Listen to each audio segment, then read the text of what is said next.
everybody, you're listening to the Archer on 106.6 FM Wickham Sound. I'm your host Dane Cobain. This is the weekly radio show where we chat about the local arts news. We have a different guest on each week. We head over to the Rhylight Zone for a short story and or some poetry.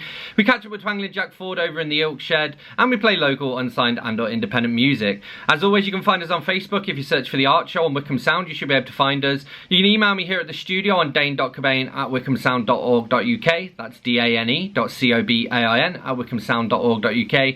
And I'm particularly keen to hear from poets, performers, musicians, anyone with arts news, MP3s to share, etc. Don't hesitate to get in touch.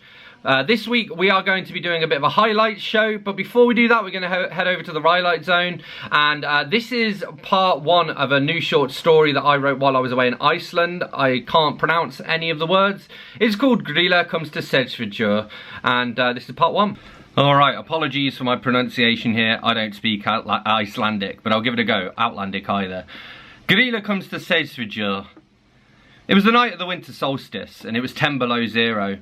Outside the cottage, the winds were blowing sideways, whistling through the eaves and blowing snow and sleet into the window panes, which were shaking in their frames. Not a soul was about in the village of Sedgefordshire, and Bożny Jomborsjata lived on its outskirts.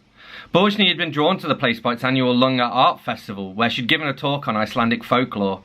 She'd stayed behind after the festival to explore the nearby Fjarheiði mountain pass, and she'd quickly fallen in love with the area, especially after the tourists left and life in the village returned to normal. She'd been looking for a writing retreat, a place where she could live the simple life and focus on her books and her daughter, Paldis. Sedgefordshire had ticked all of the boxes. That night, as the weather worsened and the cold front pressed in from the Arctic, Bożny was finding it hard to focus on her work. Her Asus was running on battery on the dining room table, and she was pecking away at the keys like a sandpiper searching for insects. It had taken her 3 hours to write 500 words, in part because she had to keep stopping to flick through the reference books that were piled haphazardly on top of each other beside her laptop. She was working on a new book of folktales for children, which had the working title of Goda Not Bodningud. Bożny was proud to be one of the 10% of Icelanders who published a book, and Goda Not was to be her fourth. She'd already signed a contract with her publishers in Reykjavik and received a small but useful advance.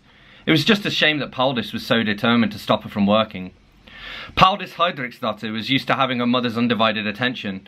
She was the only child of a single mother, and with so few other distractions in Sedgefordshire, Bożny usually hovered over her daughter like an Icelandic Coast Guard rescue copter. Paldis' father, Hydrik Ingvaldsson, was no help to her or to anyone.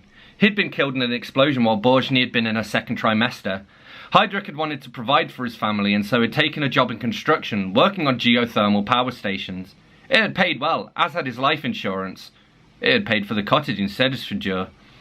Paldis was a remarkably resourceful 5-year-old. She's also inherited her mother's intellect. After pestering her for attention and failing to get it, she changed tacks. Behaving herself wasn't working, so she tried misbehaving instead. She started unwrapping her Christmas presents early, tossing the paper and crinkled balls onto the tiled floor. That earned her a slap on the wrist, and Bożny stopped writing for long enough to take the presents away and to stash them out of reach at the top of her walk-in wardrobe. Then she pulled the cat's tail, and the cat delivered her comeuppance immediately by hissing at her and biting her little fingers. Paldis burst into tears, and Bożny didn't bother handing out a further punishment, though she did share a few choice words about how Paldis should treat others as she wanted to be treated. When Bożny turned back to her laptop, Paldis went through to her bedroom and unpacked her toy box, leaving stuffed animals and toy cars scattered all over the carpet. She wallowed in the mess for half an hour or so, even throwing a few of her toys against the wall, but her mother was glued to her laptop and seemed oblivious to the ruckus she was causing. Then Paldis dragged a stool over to the front door, climbed on top and unlocked it, before dragging the door open and letting herself out into the snow. Bożny was oblivious while that was going on, but it didn't take her long to feel the chill wind as it blew in through the doorway. She pushed herself back from her chair and stood up, then walked over to the door. She got there just as Paldis tried to come back in with a heap of dirty snow in her hands. "Paldis!" Bożny exclaimed. "What do you think you're doing?" "I'm building a snowman." "No, you're not," Bożny said. "What's gotten into you today?" "I was bored, Mama." "Me too, Paldis," Bożny replied. "Come on, let's get you into bed." "Will you tell me a story?" "Of course," Bożny said, taking her daughter by the hand and leading her into her bedroom. "We'll put on your Pokemon pyjamas first, okay? Let's just... oh..." Paldis' bedroom looked as though a volcano had erupted inside it, spewing toys and teddies all over the place. Bożny cursed to herself as she stepped on a piece of Lego. "What happened in here?" she asked. "I was bored, Mama," Paldis repeated. Bożny sighed. "Okay, we'll tidy this up tomorrow, okay?" Bożny said. "Right now it's time to get some sleep." "What about the story?" What story would you like? Can you tell me the Viking story again? Poldis asked, slipping a thumb into her mouth as Borgny picked her way across the floor towards the wardrobe. Borgny picked out the pyjamas and tossed them onto the bed. Okay, Borgny said, put your pyjamas on first. Yes, Mama. Poldis did as she'd been told, helped along by her mother, who was only half paying attention to the job in hand. She was thinking about the half-finished story on her laptop and trying to figure out how to make its bleak ending more palatable to younger readers. Once Poldis was in her pyjamas, Borgny helped her into bed and tucked her in. Then she sat at the end of the bed, opened up a book and began to read. Once upon a time, she read, about 1,000 years ago, there was a Viking called Egil Skallagrimsson. Unlike the other Vikings, Egil had more on his mind than sailing across the sea and pillaging and plundering his way along the coastlands. He was a farmer and a poet, as well as a fierce warrior. His wit was as sharp as his axe, and he was famous both at home and in the lands that he travelled through. She paused to turn over a page, glancing at her daughter as she did so. She had misgivings about telling the story again, but Egil's tale was Poldis' favourite, and Borgny had come across far worse during her research. Egil committed his first murder when he was 7 years old, Borgny continued. It was a different time. He also wrote his first skaldic poem at about the same age. That set the pattern that he followed throughout the rest of his life. Egil spent most of his time writing poems in praise of the lords and the kings that he admired, and when the poems weren't enough, he killed for them. You can still read many of his poems today. Borgny glanced across at her daughter, who had her eyes closed and her thumb once more in her mouth. One day, Norway's Erikr Bloodaxe declared that Egil was an outlaw, and so Egil decided it was time to leave Norway for good. But before he did so, he killed Erik's son, Rognvaldr, and placed a curse on the king and queen, who eventually fled themselves and ended their days in England, in the kingdom of Northumbria. Borgny stifled a yawn and turned another page. When Egil got older, he retired to his family farm here in Iceland, living until the ripe old age of 91. Just before his death, he buried his silver near Mossfellsberg.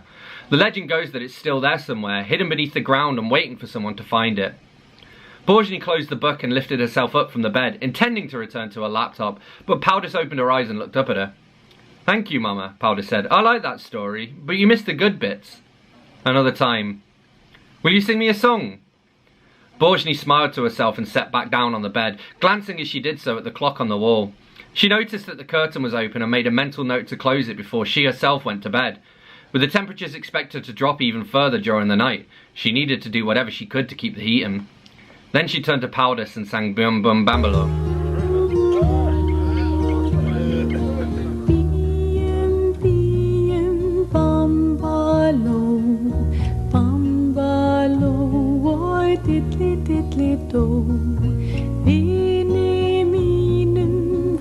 Ég í ró, en úti bíður andlit á glugga. Þegar fjöllin fimbul há, fylla brjóstið heitrið þrá. Leika skal ég langspil á, það mun þinn hugan hugga.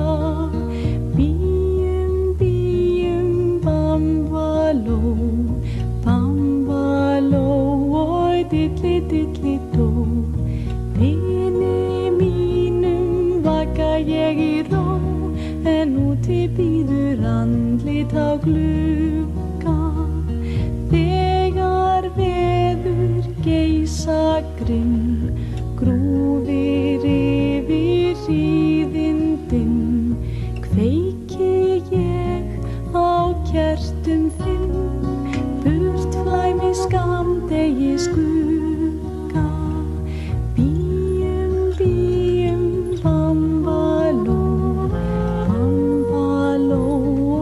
Diddly-diddly-do, vini mínum vaka ég í ró, en úti bíður andlit á glugga. Ef þér sultur sverfur að sauðakjöt ég hegg í spað, fljótt svo standi full með það, tunna hvert allur og dugga.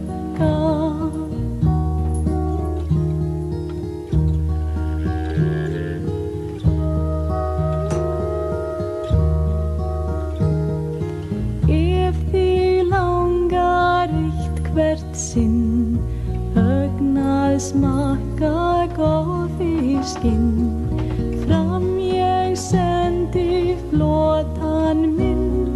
Skínandi skútur og glugga Bíum, bíum, bambaló Bambaló, oi, dilli, dilli, dó Vini mínum vaka ég í ró En úti bíður andlit á glugga Hjá mér bæði hlíf og skjól Hafa skalt ef ílsku fól Flærðir með foldarból Læðast og launráð brugga Bíum, bíum, bambaló Bambaló, oi, dilli, dilli, dó Vini mínum vaka ég í ró En úti bíður andlit á glugga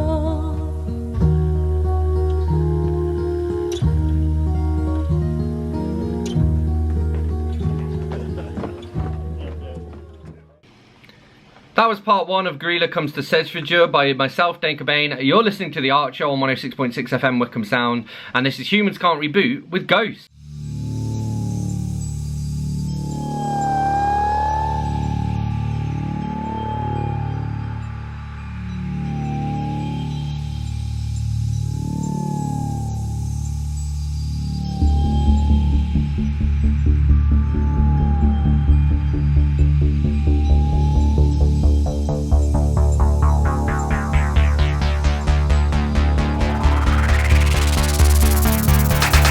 Oh,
That was Worm Food by Robert Honor, and before that we had Ghosts by Humans Can't Reboot. You're listening to The Archer on 106.6 FM Wickham Sound. I'm your host, Dane Cobain, and it's time for us to catch up with some of our highlights of previous guests.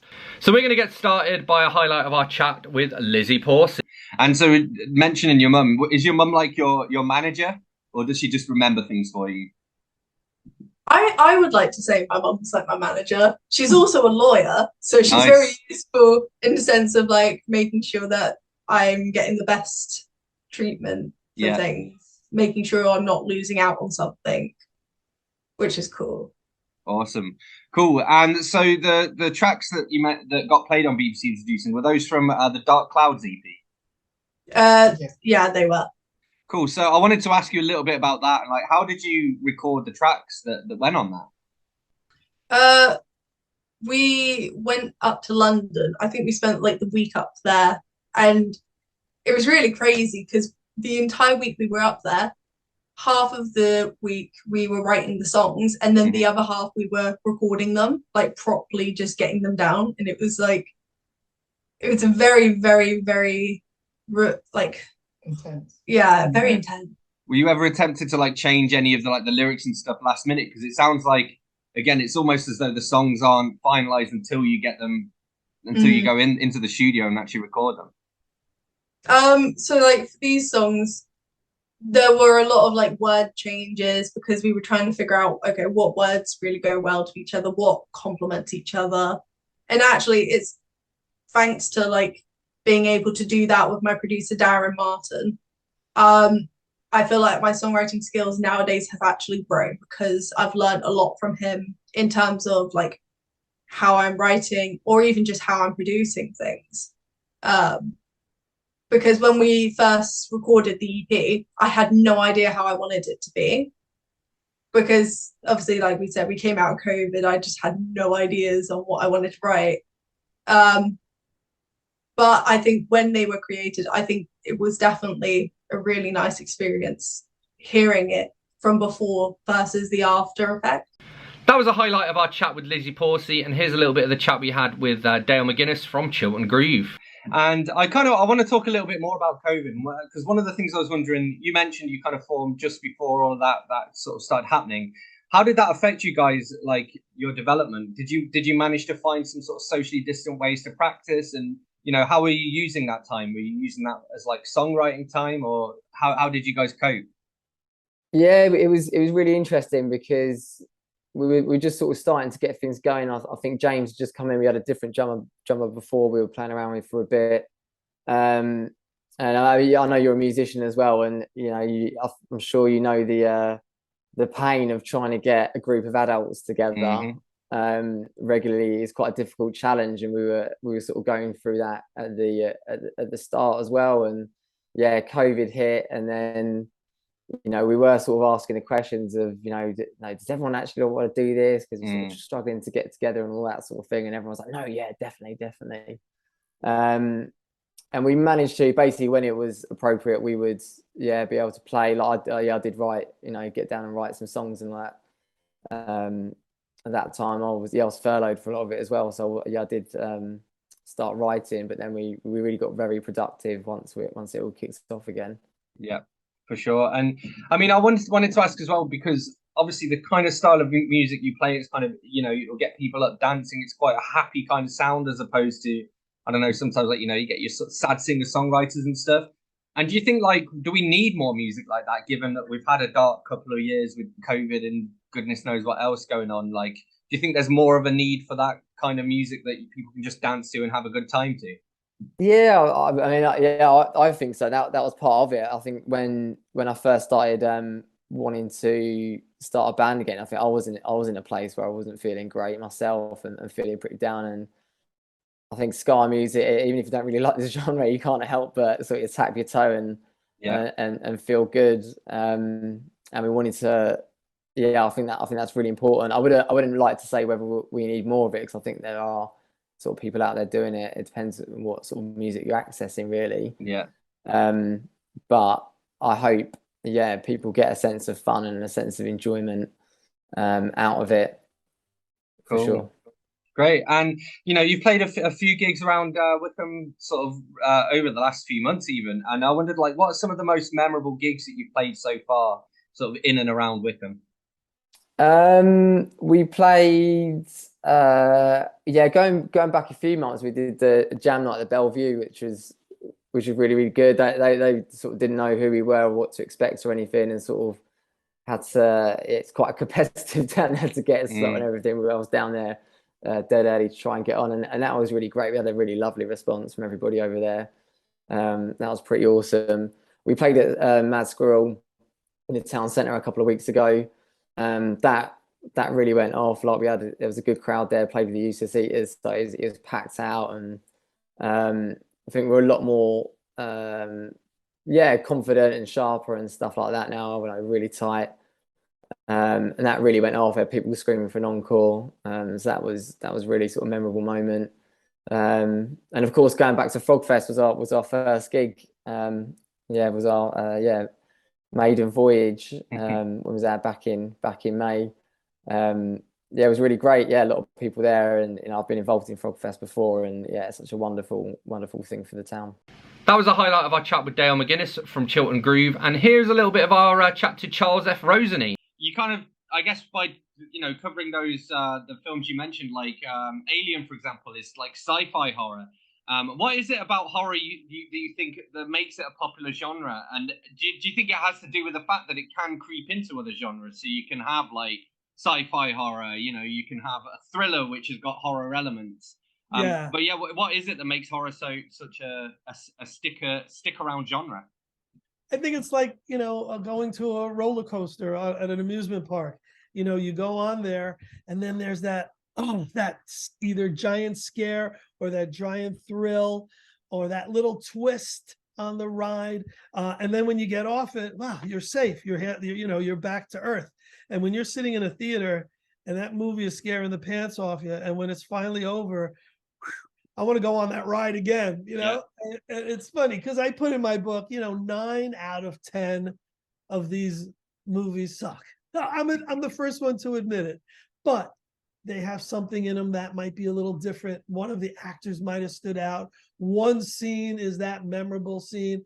For me, as much as I love horror, I also love the suspense, the thrillers, the movies like Sixth Sense, which might not be everyone's first go-to when they think of horror, but it encapsulates anything that's either supernatural, anything that would scare you. On the cover of my book, I've got King Kong.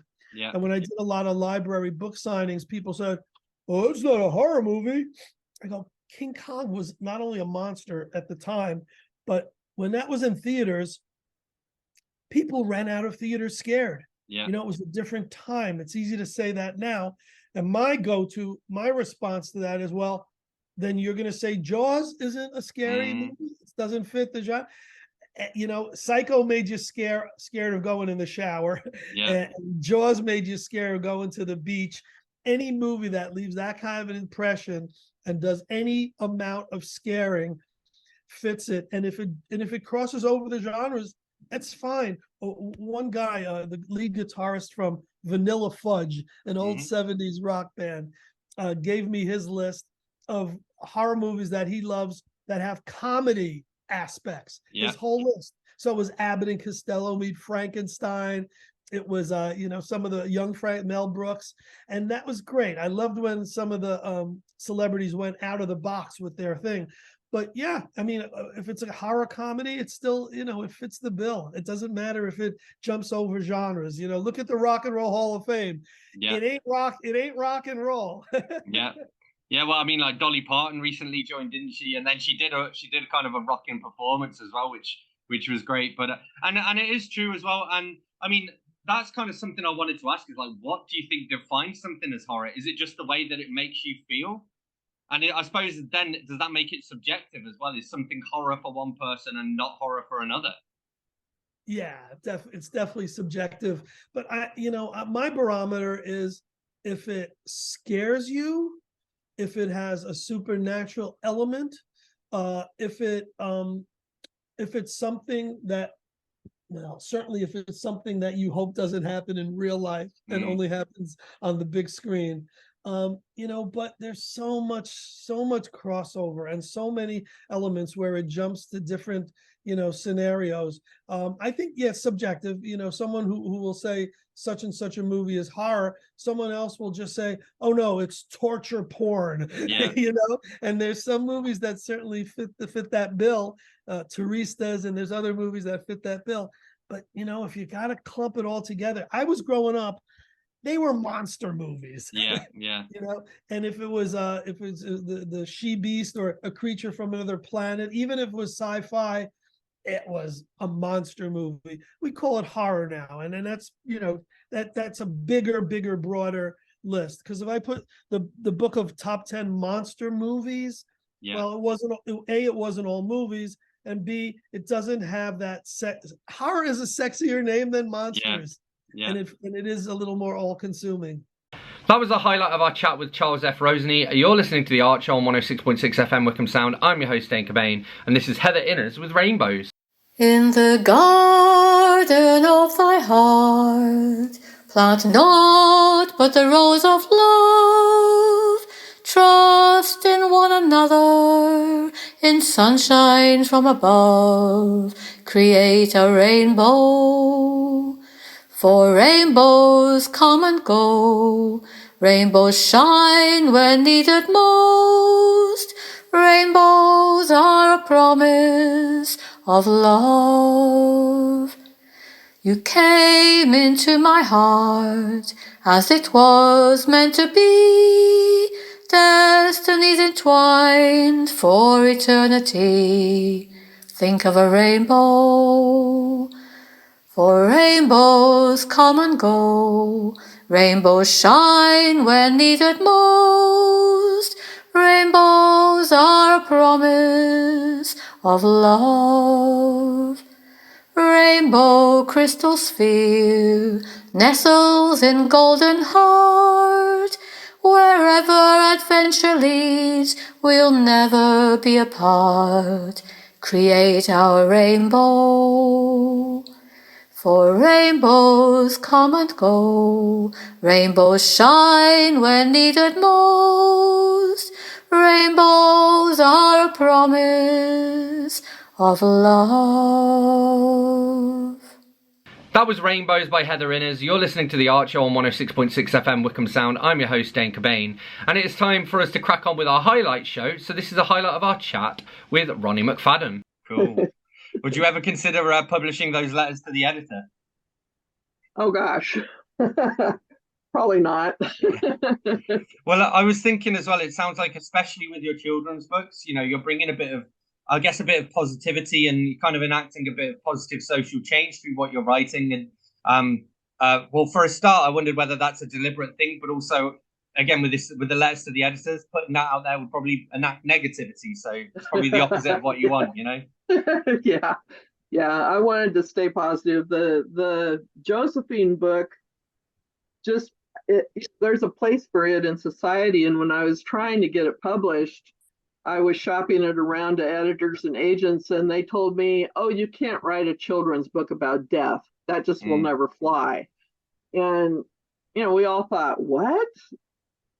Children have their grandparents die, their goldfish dies, and so I went ahead anyway, of course, and everybody that has a copy of it just cherishes it. Some kids sleep with it.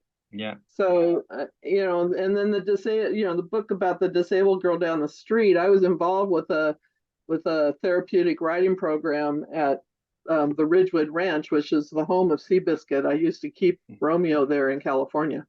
And there's a big need for a book like that to encourage kids that are different from everybody else, that they can be normal, they can ride horses. And Amelia, the little girl that it's about, she just goes on and on about, I never thought I could ride a real horse. And when I'm on that horse, I don't feel like anything is wrong with me. Yeah. That was part of our chat with Roni McFadden, and here is a highlight of our chat with author Sara Yates. Yeah. And I think there are very few sort of like places in life where anger is not even positive, but is even neutral. I mean, maybe like if you're running or something like that, it might give you an extra boost. You might run a bit farther than you normally would.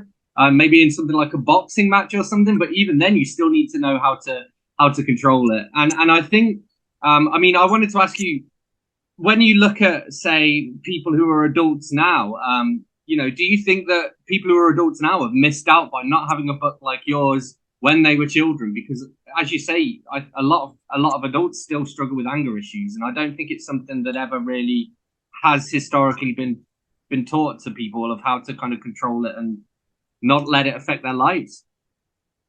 I think you're absolutely spot on. You know, if I go back to when I was at school, which is many, many years ago now, you know, it was the 3 R's: reading, writing, arithmetic, which are important, absolutely, but there's so much more to actually being a successful human being. I think probably one of the most important things from a very young age is building good mental health foundations. And that really means learning to deal with difficult emotions, because we're going to get difficult emotions all through our lives. Anger, anxiety, worry, all these things are going to crop up. And it's one thing to know them and to acknowledge them, but it's something entirely different to know what to do when they strike, so that how you can then regain that control. Because I think often what happens is people lose control and then this vicious spiral happens. So I think you're absolutely right. We don't really teach people how to do that. And what I'm hoping to do is just really move the needle a little bit and help children build up much better mental health foundations to prepare them better for life. That was part of our chat with author Sara Yates, and here we are in conversation with Glenda Benevides. Awesome. Well, it's interesting you talking about that, because that's kind of what happened with Leonard Cohen. So he got ripped off by his manager, I think it was, and so like it ended up he was like 80 years old, and he had to go and do a final tour to make enough money to retire on, because his manager took all the money. And so, you know, it happens to veterans of the industry as well. But I think as well what that touches on, and this is from the sounds of it, something that you've definitely done as well, is I think today creative people need to have a business mind as well. They need to be creative, great, like creators and business people at the same time. And I guess like with yourself, like you sound very much, I don't know whether you'd call yourself an entrepreneur, but you definitely have like an entrepreneurial spirit. And I guess, is that the way that you see like the creative industry is heading at the moment? Absolutely.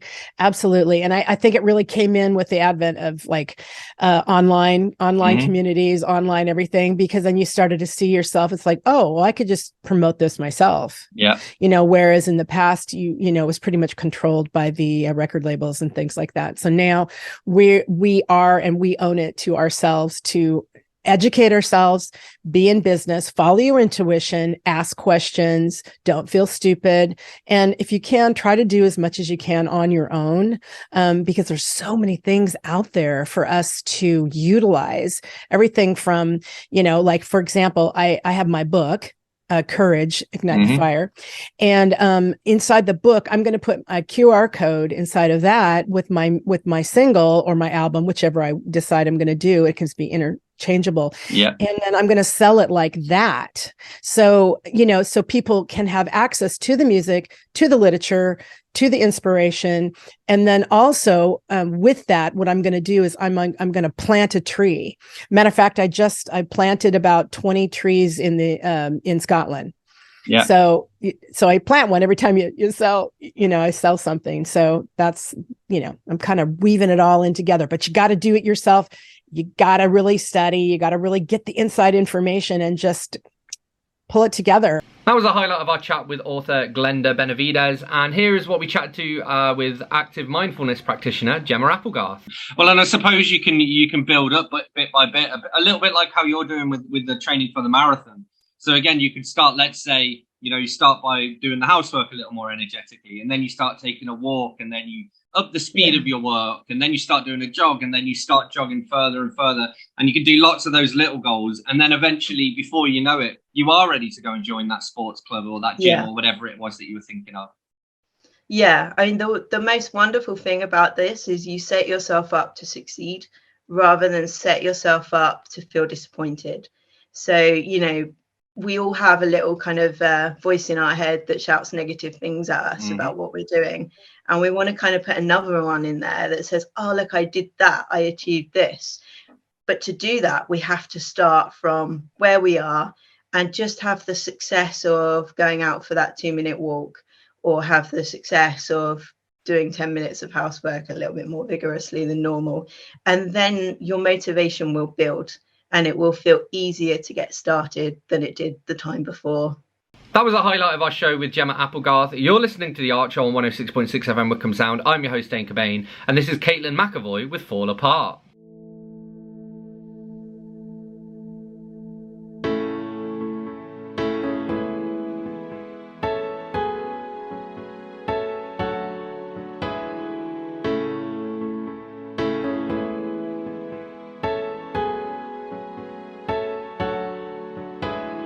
Oh, some days I wonder if things I do matter to you. Feels like all their eyes are watching me.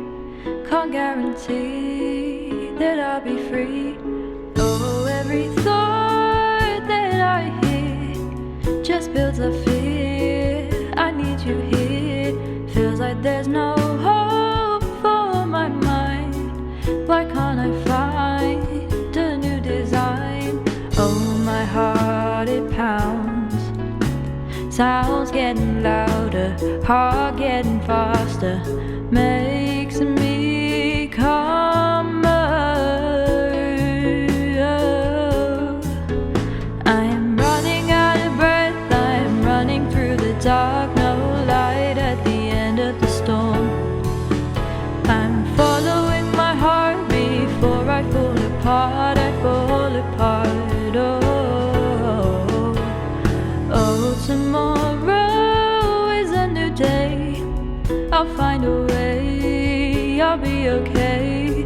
Oh, I am strong, the thoughts will pass. I'll take the chance, take off my mask. Oh, my heart, it pounds. Sounds getting louder, heart getting faster. Makes me calmer. Oh, I'm running out of breath, I am running through the dark. No light at the end of the storm. I'm following my heart before I fall apart. I fall apart. Oh, why can't they see the signs that I'm running out of time? No light at the end of the dark. Why am I following my heart? I'm still falling all apart. I fall apart. Oh, I'm running out of breath. I am running through the dark. No light at the end of the storm. I'm following my heart before I fall apart. I fall apart.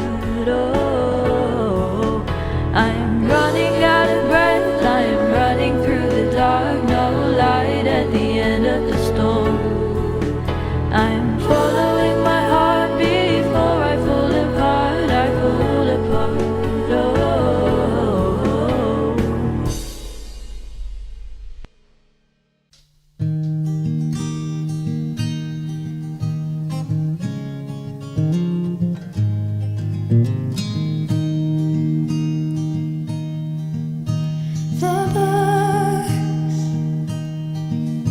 The books I read, the secret places in my head, the words I wanted to write for you, and every tune I wish I knew.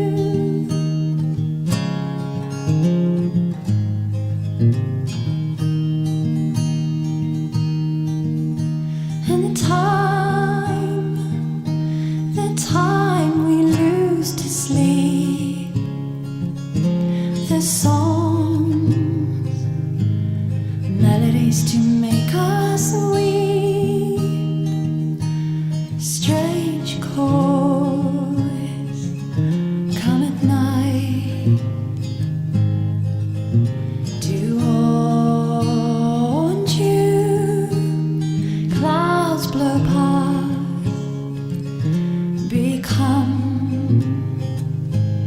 the shape of you.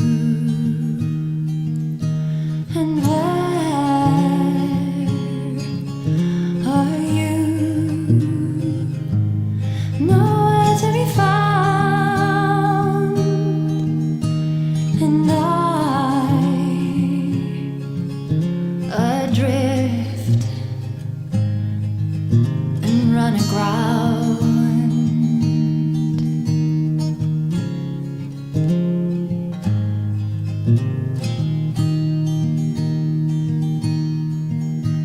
And the lies, the promises we made, the echoes we relayed, was changing in the tides. And where are you? Nowhere to be found. And I adrift and run aground.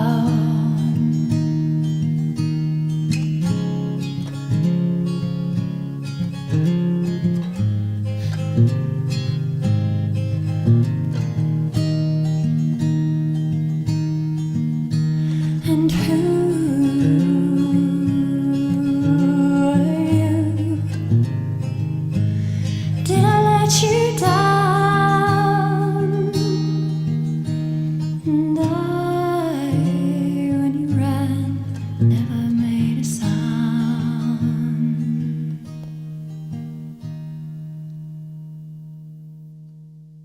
That was Adrift by Vicky Roy, and before that we had Fall Apart by Caitlin McAvoy. You're listening to The Art Show on 106.6 FM Wickham Sound. I'm your host, Dane Cobain, and it's time for us to now head over to the Oak Shed to catch up with Twangling Jack Ford for this week's album review. Gorillaz, Demon Days. I believe that the last great Britpop single was Tender by Blur, and there were a few other tracks of merit on 13, the album it came off. After that, the members of Blur fell out and they released an OK album, and then all made friends again, reformed and made another OK album. But the general trend for Blur was that the guitarist became a low-key indie performer, the bassist a celebrity cheesemaker, and the drummer went on into politics.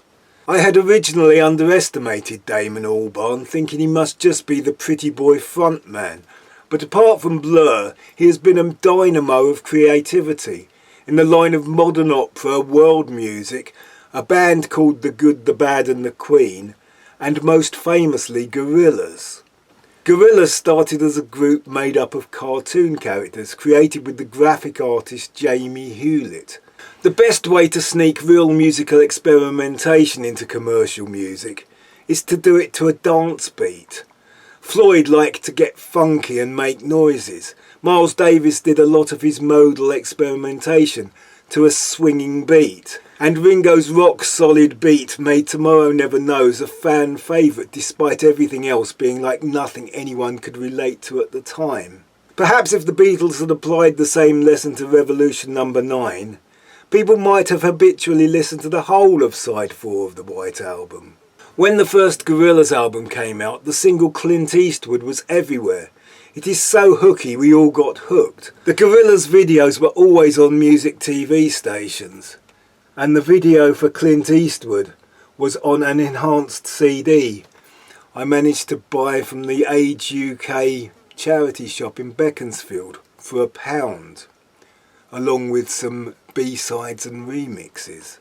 The remarkable thing was that though the singer was so obviously Damon Albarn, with his estuarine tones and slight whistle in his voice, I always pictured the cartoon character singing the songs. The music is dancey, the visuals depict dodgy-looking characters in a futuristic cityscape, but Damon Albarn's talent is his ear for memorable earworm melodies. Melodies that are simple and perfect, though not necessarily obvious. Almost unnoticed melodies that float past like ghosts in the corner of your eye. Wispy melodies so frail and delicate that they fall apart on close inspection. Plaintive girls' voices, big assured choruses, the inevitable bit of rap, and odd samples that jerk your attention back to reality when it all gets a bit trip-hop. An album bursting with ideas and exuberance. Demon Days. Gorillas. Big thank you to Twangling Jack Ford for this week's album review. Thank you to all of the guests whose highlights I've shared, for everyone whose music I've played. As always, you can reach out to me here at the studio by dropping me an email on dane.cobain@wickhamsound.org.uk. That's dane.cobain@wickhamsound.org.uk. I'm particularly keen to hear from poets, performers, musicians, anybody involved in the local art scene, anybody with news to share. Don't hesitate to get in touch. You can also find us on Facebook. If you search for The Art Show on Wickham Sound, you should be able to find us. And we are repeated on Wickham Sound on Monday nights. We're on the Wickham Sound Listen Again, iTunes, Spotify, and wherever else you get your podcasts. So I'm going to leave you with one last tune for this week, and this is The Gull with Calais. I'll catch you next time.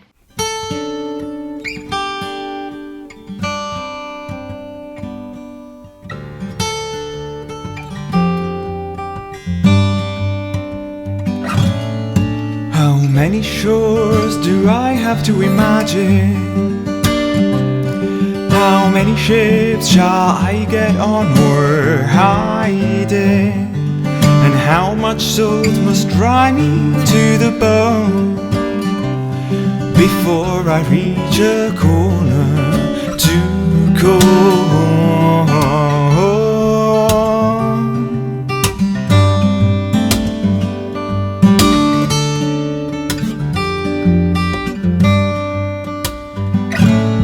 The home I had, I wish I didn't lose. It was just like the place I'm headed to. My studies and my books, my girlfriend and my looks. Yet someone didn't want this to endure.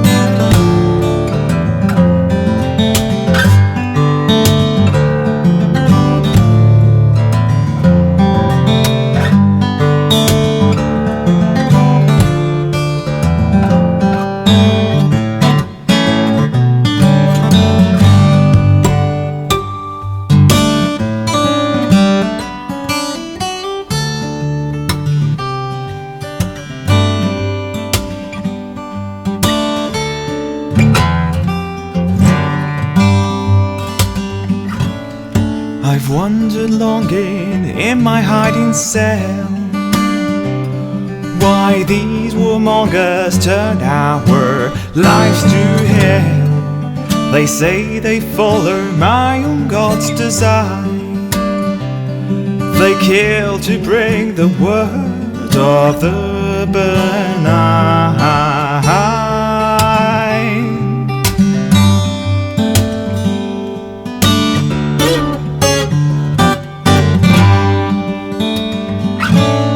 Ironic how men want to see the world as something simple which can be controlled. Desire for self-importance, a human god to name Chaz. They fall like fish in nets, the gods patrol.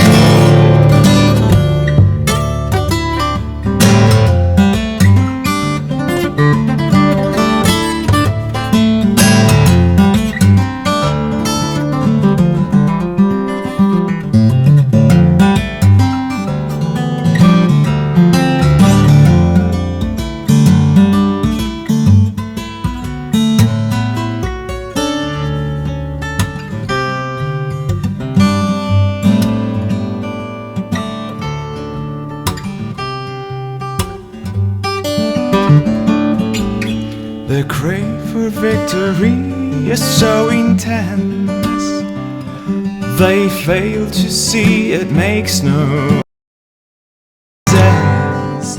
I long the godless utopia to live and love and stay until we die.